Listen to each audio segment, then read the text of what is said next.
Hello everyone, long time no see, right?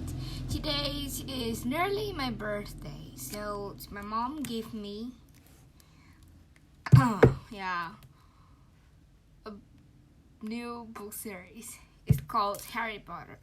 It's by J.K. Rowling. It's Harry Potter is kind of like is a very interesting stories about Harry Potter, Tom's and Mornings. I didn't really watch the films or read the books, so didn't really imagine it. But let me start.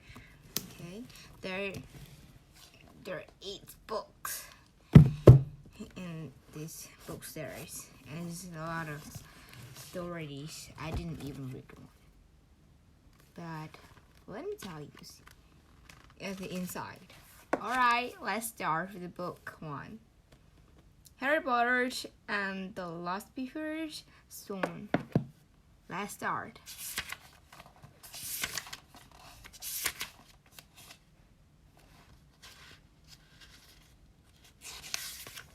J.K. Rowling, Harry Potter and the Philosopher's Stone.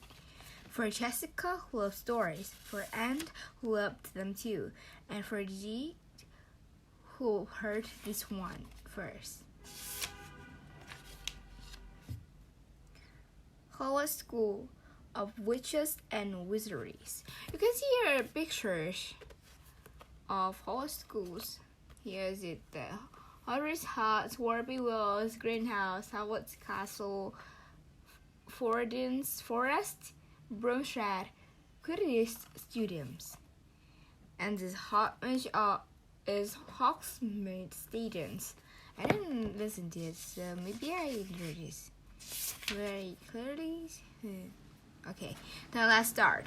Chapter 1: The Boy Who Lived. Mr. and Mrs. Dursley of number 4 Privet's Drive, where Brad said that they were perfectly normal. Thank you very much.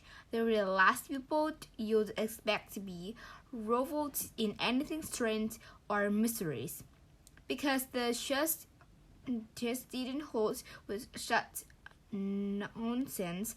Mr. Darcy was the director of a film called Screening, which made drills. He was a big beef man with hardly any chest, though he didn't have a very large mustache.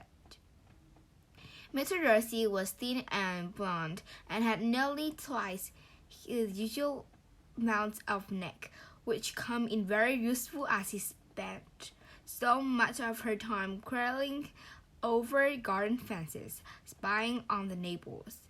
The Dursleys had a small son called Dudley, and in their opinions, there is no finer boy anywhere. The Dursleys had everything they wanted, but they also had a secret, and their greatest fear was that somebody would discover it. They didn't think they could bear it if anyone found out about Potter's, Mr. Potter's, and Miss Potter's and Miss Darcy's sister, but they hadn't met for several years. In fact, Miss Darcy pretended he didn't have a sister, because her sister and her good-for-nothing husband were as undustinous as it possible to be. The Dursleys started to think what about the neighbors would say if Potter arrived in the street. The Dursleys knew that the Potters had a small son too, but they had never seen him. This boy was another good reason for keeping Potter away. They didn't want Dolly mixing with a child like that. When Mr. and Mrs. Dursley woke up in the door, grew Tuesday, our story started. There was nothing about the cloudy sky outside to suggest that strange and mysterious things would soon be happening all over the country. Mr. Darcy's hunted as he picked up his most boring tile for work, and Mrs. Darcy's groped away, happy as she whistled or screamed dully into his high chair. None of them noticed a large tiny owl flirt past the window.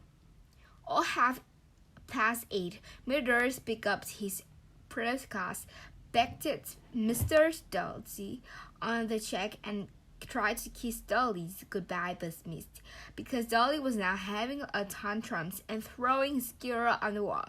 Little Tut shorting Mr. Dolly's as he left the house. He got into his car and backed out of number 4's drive. Okay, that's the end of it's not very end, but it's end for chapters. And I hope you have discovered about Harry Potter and about this book too. And thank you for listening. Bye bye.